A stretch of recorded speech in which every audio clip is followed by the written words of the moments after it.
The children of Ishmael. Over the years Ishmael's children themselves had children.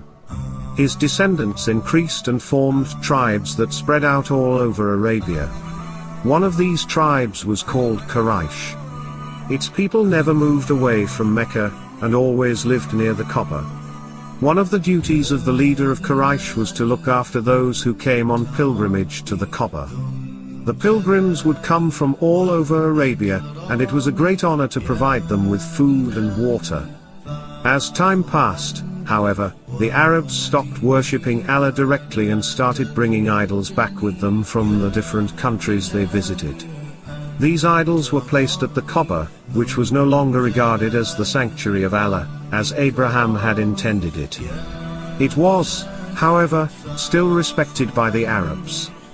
Around this time the well of Zamzam disappeared beneath the sand. Also at this time, Qusay, one of the leaders of Quraysh, became ruler over Mecca. He held the keys of the temple and had the right to give water to the pilgrims, to feed them, to take charge of meetings, and to hand out war banners before the battle.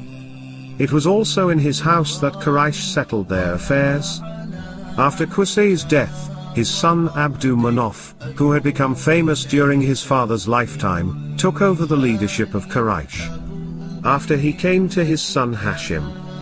It is said that Hashim was the first to begin the two great caravan journeys of Quraysh, one in the summer to Syria and the north, and one in the winter to Yemen and the south. As a result, Mecca grew rich and became a large and important center of trade. One summer Hashim went north to buy goods to sell in Yemen. On his way, he stopped in Yathrib to trade in the market, and there he saw a beautiful woman. She was Salma, the daughter of Amr ibn Zayd, who was from a much respected family. Hashim proposed marriage to her and was accepted because he was an honorable and distinguished man. In time, Salma gave birth to a beautiful son, and as some of his hair was white they called him Shayba, which in Arabic means grey-haired. Mother and son stayed in the cooler, healthier climate of Yathrib, while Hashim returned to Mecca, but he would visit them each time he took his caravan to the north. During one of these journeys, however, Hashim became ill and died. Shayba, a handsome, intelligent boy, grew up in his uncle's house in Yathrib. He was proud of being the son of Hashim ibn Abdi Manaf, the head of Quraysh, guardian of the Kaaba, and protector of the pilgrims, even though he had not known his father, who had died while Shayba was very young. The life of the Prophet Muhammad, peace and blessings of Allah be upon him, at Hashim's death his brother al-Muttalib took over his duties and responsibilities. He traveled to Yathrib to see his nephew, Shayba, and decided that as the boy would one day inherit his father's place, the time had come for him to live in Mecca.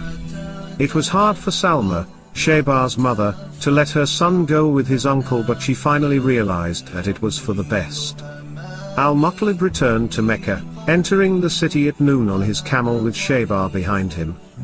When the people of Mecca saw the boy they thought he was a slave and, pointing at him, called out Obad al-Muttalib's, Obad being the Arabic for slave. Al-Muttalib told them that Shayba was not a slave but his nephew who had come to live with them. From that day on, however, Shayba was always affectionately called Obad al-Muttalib. On the death of al-Muttalib, who died in Yemen where he had gone to trade, Obad al-Muttalib took his place. He became the most respected member of his family, loved and admired by all. He was, however, unlike those Arabs who had given up the teachings of Abraham.